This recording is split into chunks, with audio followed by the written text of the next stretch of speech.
जैसा कि last episode में हमने देखा कि Luo Feng mistake being valley में बीस्ट गॉड के स्टैचू को समझने के लिए जाता है, पर तभी उसके ऊपर बेंजर का ब्रदर बैंक जानलेवा अटैक करके उसे जान से मारने की कोशिश करता है। पर फेंग ने अपने गोल्डन हॉर्न बीस्ट की पावर्स का इस्तेमाल करते हुए उसे बहुत बुरी तरह से इंजर्ड कर दिया था कि तभी वहां पर एंट्री होती है डेलन और मिस्टिक बीइंग वैली के गार्ड्स की, जिन्होंने बैंक को जंजीरों के अंदर जकड़ते हुए उसके ऊपर अपना प्रेशर डालकर उसे सप्रेस कर दिया था। उन गार्ड्स के वेपन्स के अंडर होते हुए बैंक गुस्से में लुओ फेंग से कहता है, ह्यूमंस नाशुक्रे हैं, तुम मेरे क्लैन को कभी भी स्लेव नहीं बना पाओगे। मैं सारी पनिशमेंट्स खुद पर लेने के लिए तैयार हूँ, तुम्हें जो करना है अभी करो। फेंग उसकी ये बातें सुनकर खुद को संभाल रहा था, जबकि वहीं वो दोनों गार्ड्स उसकी बातें सुनकर उससे कहते हैं, अभी भी बकवास करने की हिम्मत कर रहे हो। ये कहते हुए वो अपना अटैक रेडी करते हुए उस पर करने ही वाले होते हैं कि तभी लुओ फेंग उन्हें रोकते हुए कहता है, एक मिनट रुके।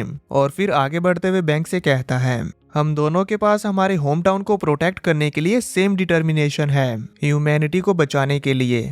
हाउएवर, तुम्हारे एक इन्वॉय को किल करने के इस एक्ट से तुम अपनी कंट्री को ही खतरे में डाल रहे हो और इससे बहुत बड़ा कॉन्फ्लिक्ट होगा, जिससे तुम्हारे लोगों को और भी ज्यादा सफरिंग करनी पड़ेगी। फेंग की ये बातें सुनकर हम देखते हैं कि बैंक का गुस्सा शांत हो जाता है और अब वो भी सोचने लग जाता है कि ये उसने क्या बेवकूफी कर दी। तभी फेंग आगे कहता है, अगर तुम वाकई अपने क्लैन के लिए लड़ना चाहते हो तो इस एनर्जी को बचाओ। इंसेक्ट क्लैन, डीमन क्लैन और बाकी सभी एनिमीज के लिए जो भी तुम्हारे क्लैन को हार्म करना चाहते हैं, अपनी इस ताकत का इस्तेमाल अपने दुश्मनों के खिलाफ करो। फेंग की ये सारी बातें हुए सुनकर हम देखते हैं कि बैंक काफी ज्यादा शांत हो चुका होता है और शांति से लुओ फेंग की बातें सुनकर सोच रहा होता है। तभी फेंग आगे कहता है, मैं यहाँ पर आया हूँ ताकि हम लोग पीस मेंटेन कर सकें और एक दूसरे का फायदा करें। मैं तुम्हें नहीं मारूंगा, तुम अपनी जगह पहचानो। उसकी ये बात सुनकर बैंक काफी ज्यादा चौंकते हुए फेंग की तरफ देखता है और उसका मुंह भी यहाँ पर खुले का खुला रह जाता है कि आखिर इसने ये क्या बात कर दी। और इसके बाद वहां पर थोड़ी देर के लिए सन्नाटा छा जाता है और बैंक और लुओ फेंग एक दूसरे की तरफ देख रहे थे।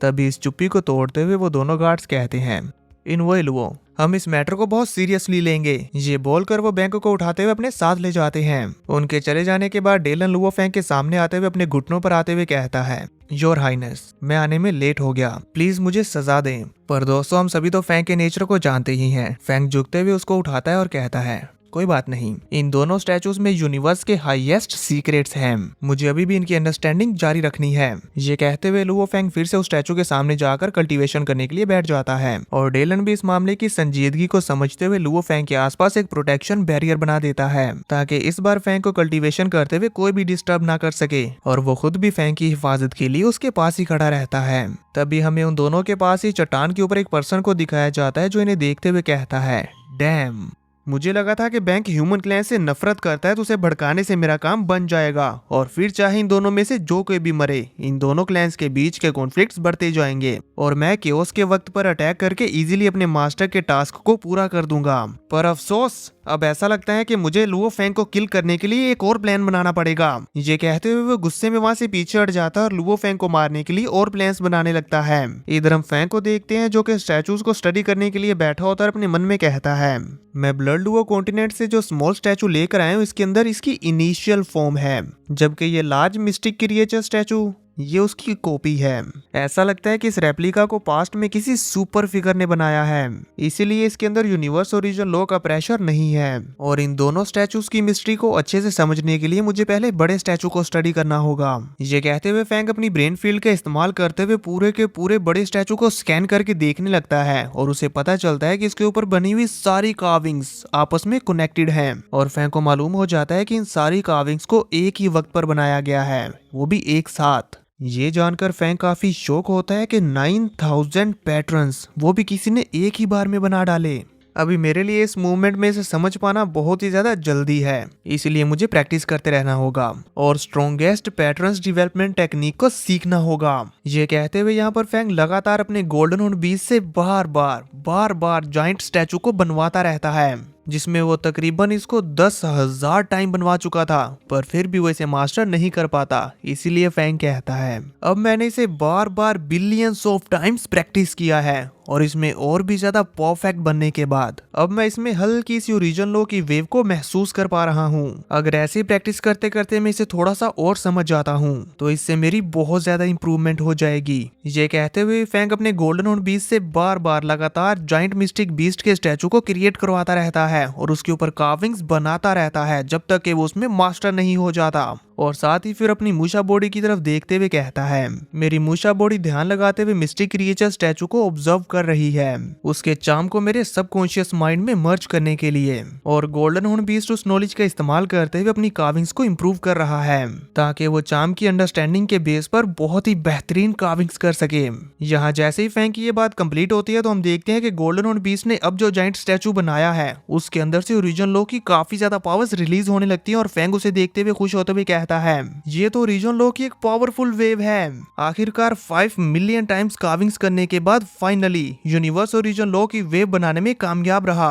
यहाँ फैंग ये बोल रहा होता है जबकि हम देखते हैं कि गोल्डन हॉर्न बीस्ट उस यूनिवर्स ओरिजिन लो की पावर्स का इस्तेमाल करते हुए जैसे अपने पंजों से एक स्लैश अटैक करता है तो उसकी पावर्स इतनी ज्यादा होती हैं कि बोबाता भी उसके साथ ही उड़ चली थी। और जहां पर जाकर वो स्लैश अटैक लगता है उसके रास्ते में आने वाली सारी की सारी चीजें, फिर चाहे वो पहाड़ हो, चट्टाने हो, नदियां हो, वो सारी डिस्ट्रॉय हो जाती हैं। गोल्डन हॉर्न बीस्ट के इस अटैक की पावर्स को फील करते हुए बोबाता भी बहुत ज्यादा डर चुकी थी, इसलिए वो फैंग के पीछे आकर छुप जाती है। और फिर जैसे ही सारा माहौल शांत होने के बाद वो बाहर निकलकर उस डिस्ट्रक्शन को देखती है तो वो बहुत ज्यादा शॉक होते हुए कहती है, मिस्टिक क्रिएचर रियान के गोल्डन हॉर्न बीस्ट क्लोज के साथ मर्ज होने के बाद इसकी पावर्स कितनी ज्यादा बढ़ गई हैं। और फिर फैंग भी उसे देखते हुए कहता है, ऐसा लगता है कि ये मेथड यूजफुल है, तो अब golden horn beast long term के लिए मिस्टिक क्रिएचर रियाल्म को अंडरस्टैंड करना शुरू कर सकता है। और अब मेरे लिए भी वक्त है 1000 हार्ट्स कंट्रोल टेक्निक को प्रैक्टिस करने का, ताकि इसके इस्तेमाल से मैं इंसेक्ट क्लैन मदर नेस्ट को कंट्रोल कर सकूं।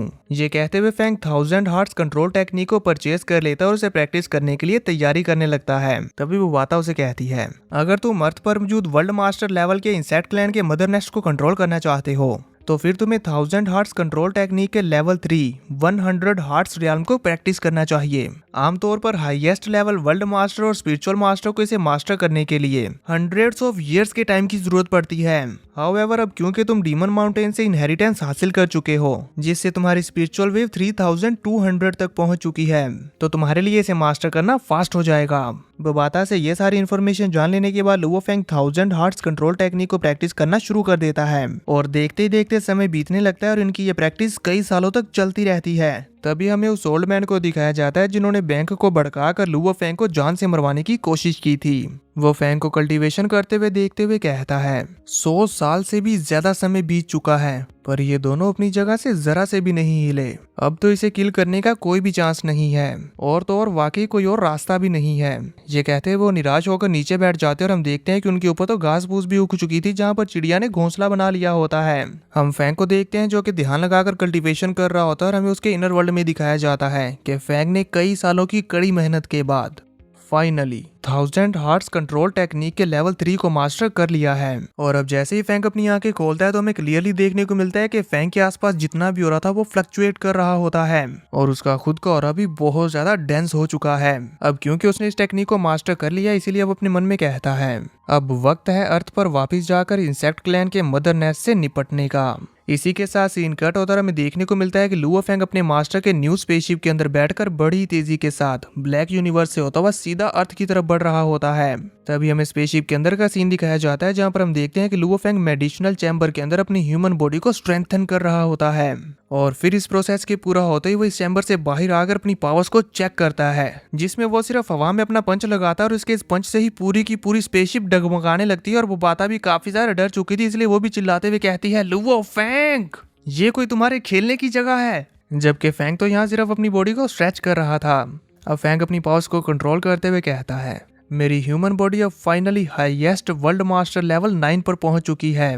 अभी वो इतना कहते हैं कि तभी उसे अपने आसपास अजीब सा एहसास होता है तो वो कहता है, ये हो रहा।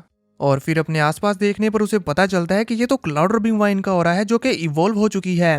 उसे देखकर वो खुश होते हुए अपने अंदर समेटने लगता है और उसकी बॉडी के ऊपर वो क्लाउड रबिंग वाइन आर्मर बन जाती है जो कि अब शाइन करने लगता है। तभी साथ ही हमें फैंग बताता है, क्लाउड रबिंग वाइन्स ने भी अब सक्सेसफुली वर्ल्ड मास्टर लेवल का ब्रेक थ्रू कर लिया है। फैंग अभी उसे गौर से देख ही रहा होता है कि तभी वाता भी वहां पर आ जाती है और फैंग को इसके बारे में और डिटेल्स बताने लगती है। वो बताती है कि जब हमारे मास्टर ने क्लाउड रबिंग वाइन्स को वर्ल्ड मास्टर लेवल का ब्रेक थ्रू करवाया था तो उनकी क्लाउड रबिंग वाइन्स की ब्रांचेस 106 थी जबकि तुम्हारी क्लाउड रबिंग वाइन्स की 216 ब्रांचेस हैं, यानी कि तुमने इसे बहुत अच्छे से नरिश किया है। हाउएवर जितने अच्छे से और परफेक्टली तुम क्लाउड रबिंग वाइन्स को इवॉल्व करवाओगे उतना ही ज्यादा उसके लिए अनडाइंग लेवल पर ब्रेक थ्रू कर पाना मुश्किल होता जाएगा। उसकी ये बात सुनकर Luo Feng cloud rubbing vines को सहलाते हुए कहता है, फिक्र ना करो, एक दिन जरूर मैं तुम्हें अनडाइंग लेवल पर ब्रेक थ्रू करवाऊंगा। ये सुनकर तो क्लाउड ड्रॉपिंग वाइन बहुत ही ज्यादा खुश हो जाती है और लुओ फैंग के साथ प्यार करने लगती है। अभी सब के बाद फैंग कहता है, अब बारी है गोल्डन हॉर्न बीस्ट की। इस सारे इतने अरसे में मैं इस पूरे 100th क्रिस्टल को एब्जॉर्ब नहीं कर पा रहा था, पर अब क्योंकि मैंने अपनी पावर्स लेवल्स को भी बढ़ा लिया और मैं पहले से काफी ज्यादा स्ट्रॉन्ग हो चुका हूँ, तो इस बार मैं इसमें जरूर कामयाब होऊंगा। ये कहते हुए लुओ फैंग अपनी गोल्डन हॉर्न बीस्ट बॉडी का इस्तेमाल करते हुए एक आखिरी ब्लड क्रिस्टल को भी एब्जॉर्ब करना शुरू कर देता है, और यही फैंग के लिए बहुत ही ज्यादा मुश्किल है। जैसे ही फैंग इस ब्लड क्रिस्टल को अपनी बॉडी के अंदर एब्जॉर्ब करवाना शुरू करता है, तो उसकी बॉडी के अंदर चेंजेस होना शुरू हो जाते हैं जो कि माइक्रो लेवल पर हो रहे थे। जैसे ये स्टार्ट होते हैं तो उसको इतना ज्यादा पेन होता है कि वो अनबेरेबल था। फैंग अपनी ह्यूमन बॉडी और गोल्डन हॉर्न बीस्ट दोनों बॉडीज के साथ ही जमीन पर आकर गिर जाता है। उसकी चीखें निकलने लगती हैं और वो खुद को संभालते हुए कहता है, अचानक से ब्लड क्रिस्टल एब्जॉर्ब करवाते ही मेरी बॉडी में इनक्रेडिबल पेन महसूस होने लग गया है। क्या ये ब्रेक थ्रू के ऑब्स्टिकल का साइन है? हम देख पाते हैं कि इस प्रोसेस के दौरान गोल्डन हॉर्न बीस्ट को इतना ज्यादा पेन हो रहा होता है कि उससे बर्दाश्त ही नहीं हो रहा था। वो अपनी बॉडी चट्टानों के साथ दे के मार रहा होता है, अपना सर जमीन पर पटक रहा होता है, पर फिर भी उसे दर्द बर्दाश्त नहीं हो रहा था। इसलिए वो अपनी पावर्स का इस्तेमाल करते हुए कई सारे स्पाइक्स अटैक्स बनाते हुए अपने हाथ में ही दे मारता है ताकि उसे इससे राहत मिले, पर इससे भी कोई फर्क नहीं पड़ता, उल्टा उसका पेन और भी ज्यादा बढ़ जाता है। फैंग की ह्यूमन बॉडी की भी चीखें निकल रही होती हैं और फैंग कहता है, मुझे इसे किसी तरह से बर्दाश्त करना होगा। ये पेन इतना ज्यादा होता है कि फैंग ने अपने हाथों को जमीन पर नोच डाला था जिससे उससे ब्लड आने लगा था, पर फिर भी वो इसे किसी ना किसी तरह करके बर्दाश्त कर रहा होता है। फैंग को इतना ज्यादा स्ट्रगल करता हुआ देखकर वो बाता भी उसे हिम्मत देने की कोशिश करती है, और हम देखते हैं कि फैंग की बॉडी के अंदर उसके सेल्स इवॉल्व हो रहे होते और एक दूसरे में मर्ज हो रहे थे। इसकी वजह से फैंग के मुंह से भी ब्लीडिंग होने लगती है और वो जोर जोर से चीखते हुए भी यही कह रहा था कि मुझे इसे बर्दाश्त करना होगा, मैं इसमें कामयाब होऊंगा। और अब फाइनली उसकी इतनी ज्यादा मेहनत और स्ट्रगल के बाद वो इसमें कामयाब हो जाता है। इससे गोल्डन हॉर्न बीस्ट को भी राहत की सांस आती है और वो अपनी पावर्स को रिलीज करते हुए रिलीफ फील करता है। बबाता फैंग को संभालते हुए उसे सहारा देकर खड़ा करती है। फैंग अपनी पावर्स को फील करते हुए कहता है, फाइनली मैं कामयाब हुआ। मैं फील कर सकता हूँ कि ब्लड पावर का इस्तेमाल करते हुए मेरी पावर्स 11 टाइम्स इंक्रीज हो चुकी हैं। अगर मैं इसे अपने second level of skill world के साथ कंबाइन कर दूं और गोल्डन हॉर्न बीस्ट की टैलेंट टेक्निक्स के साथ इनहेंस करूं तो मेरी कॉम्बैट पावर 110 टाइम्स इंक्रीज हो गई है। ये कहते हुए फैंग काफी ज्यादा खुश हो जाता है। इसी के साथ हम देखते हैं कि लुओ फैंग का स्पेसशिप भी पोर्टल के अंदर से होते हुए अर्थ के सोलर सिस्टम में आ जाता है।